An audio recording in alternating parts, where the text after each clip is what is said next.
Welcome, Taurus, to another weekly Timeless Ghetto reading by Sapphire Queen 999. If you're new to the channel, then welcome. If you're returning, then it's always a pleasure to have you guys on back.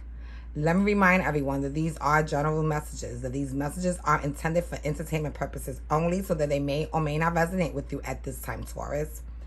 These are also timeless messages. So the spirit may be clarifying something that has happened in your past, something that may be happening in the now, or something that has yet to come. If the message does resonate with you, don't forget to press the like button. Don't forget to subscribe to the channel and ring that bell. And don't forget to hit share and send this message to all the Tauruses in your life. If you're new to the channel, then let me introduce how I get my readings to you guys. I like to pick up energies from your recent past, present, and near future. And then at the end, I like to give you what I call the overall energies by reading the bottom of the deck cards.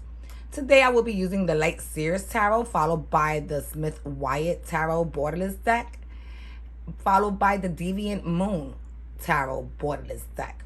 So let's get right to your reading, Taurus. So for your first three cards in the recent past, you have the Moon, followed by the Seven of Wands, followed by the Magician.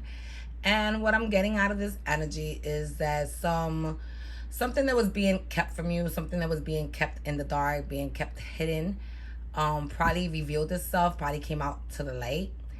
And in the process, whatever it was something that was supposed to have, caused you some type of pain or some type of struggle, some type of sorrow. And, unfortunately, that will not occur because you are protected. Someone in either your ancestry or circle has been able to manifest something strong enough to keep you protected from anyone who may be, I don't know, with the moon, that's dark. Maybe someone has you in something, in a little dark circle.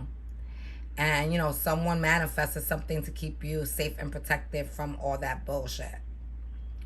So let's move on to your next three cards, where you have the Lovers, followed by the Tower, followed by the Fool card. And with this with this Lovers card and that Magician above, you could be dealing with a Gemini. And, this lover who came into your life and pretended to be your soulmate was someone who was probably really not. This is probably the person who was manifesting to harm you in somehow, some way. And with this Tower card, I'm getting that, once things got revealed with that Moon card, that you had an epiphany or realization and decided to, to run away from that situation. And with this Fool card, remember, the Fool usually takes a leap forward. This Fool looks like he's running for the hills, like he's out.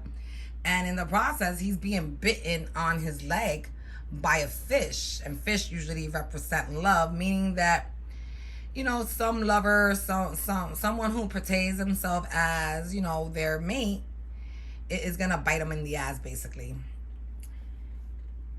And then for your last three cards in the recent past, you have the Knight of Cups, followed by the King of Swords, followed by the Nine of Wands. And what I'm getting out of this energy is that someone who took action to try to prove their love to you, or someone that you took action to prove your love to, eventually you were able to see through them with this King of Swords. You was able to see their truth, their hidden agenda, what they really thought of you, what they really thought of the connection, and what they were really manifesting.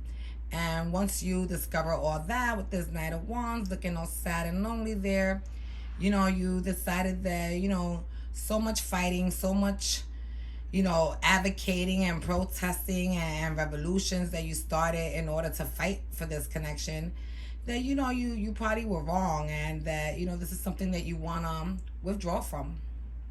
It's something that you wanted, but now you need to walk away from. All right, so let's move on to your first three cards in the present energies. So for your first three cards in the present, you have the Ten of Cups, followed by the Hierophant, followed by the Four of Cups. And the Ten of Cups usually represents total happiness. You know, someone, something that's full of much love and brings you a lot of joy. You know, you see how those two girls are there hugging and enjoying their company. They're having fun, and then, behind this Hierophant card, you see a little guy right there, and he's walking with somebody also very happily.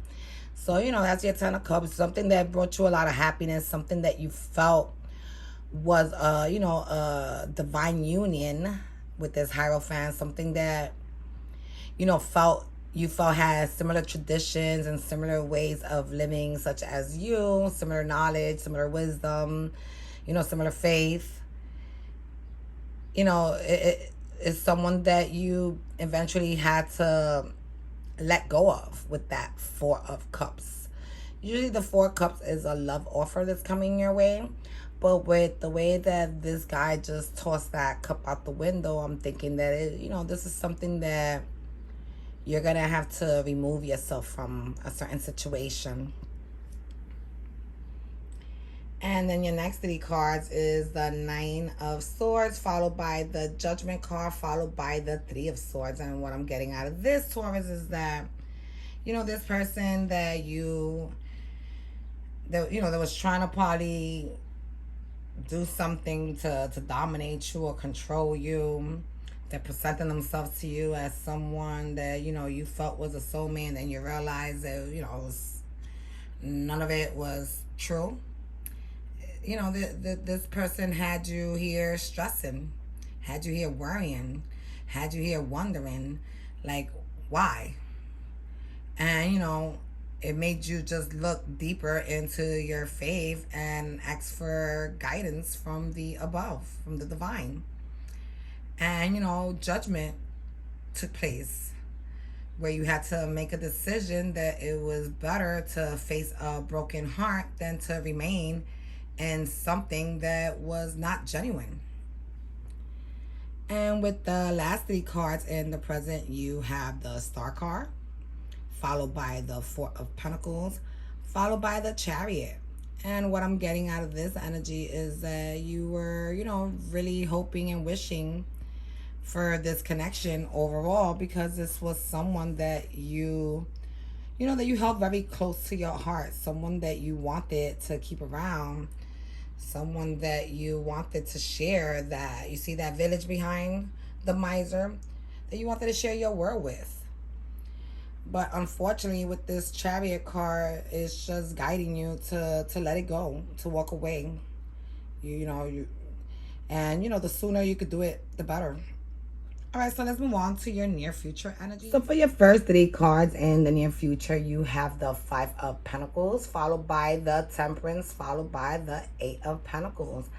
And what I'm getting out of this energy is that, this person didn't just leave you, out in the cold. They just didn't reject you and walk away from you and abandon you. But in the process, they caused you some financial hardship. They kind of left you fucked up in your pockets. You really probably had no place or nowhere to turn once this person decided that they no longer needed you in their life and started showing who they really were. And, once you realized that and you was out there, you knew that you couldn't be this explosive volcano that this Temperance angel has behind her. Because if you exploded in such a way, it wasn't going to result in a positive outcome for you. You were going to probably end up in jail or end up hurt somehow. So instead, you took another route and you decided to be faithful towards the divine, towards the spirits. And you decided to be patient and wait for, whatever good stuff may be coming your way. And with this 8 of Pentacles, it just tells me that, you put in a lot of work to try to reach your overall goals of being stable. Even if you're not rich, you want to be able to say that you have enough money in your account to cover an emergency if one was to arise. And then your next three cards are the Seven of Swords, followed by the Three of Wands, followed by the Six of Wands. And what I'm getting out of this is that, you know, your person that you were dealing with, like I said before, it was probably a Gemini with the Magician and Lovers card. But keep in mind, you do have the Moon card, which represents Cancer. You have the Hierophant, which represents your own energy, Taurus. You have the Judgment card, which represents Libra. You have the Star card, which represents Aquarius and Sagittarius. And you also have the Chariot card, which represents Cancer once again. So, you were probably, with the Seven of Swords, you were being lied to. You were being gaslighted, led to believe one thing when things were really something else. And with this Three of Wands, you waited a long time. You waited a long time to see if things were clear. When they finally did, you knew that you had to march on, walk away. But this decision would only lead you into glorious and magnificent and victorious things. And with your last three cards in the near future, you have the Seven of Cups, followed by the Six of Pentacles, followed by the Eight of Swords. And what I'm getting out of this is that once you woke up from the delusional state that you were living in when you were dealing with this connection, and you realized that you were not getting half as much as you were giving in terms of energy, in terms of time, effort, you decided that you had to break loose from this, and that you no longer wanted to live feeling trapped or confused or prisoner to anyone. So let's move on to your overall energies with the bottom of the deck cards. So for your bottom of the deck cards, you have the Eight of Swords, followed by the Six of Cups, followed by the Empress. And what I'm getting out of this, Taurus, is that once you broke your ties that had you feeling stuck, stagnant, and prisoner, you decided to move forward with someone that you probably dealt with in your past with the Six of Cups. And this is someone that when you were with them, they made you feel really good about yourself, about the person that you are and the things that you bring to the table. And this was someone that you knew that you could go and manifest a family with. So this is what I have for you guys this week, Taurus. I hope that it resonated with some of you guys. I hope that it helped clarify any questions or any confusions that you guys may have been encountering. If so, don't forget to press like. Don't forget to subscribe to the channel. Don't forget to ring that bell. And don't forget to hit share and send this to all the other Tauruses within your community. All right, it's always a pleasure. Talk to you guys next week. Bye.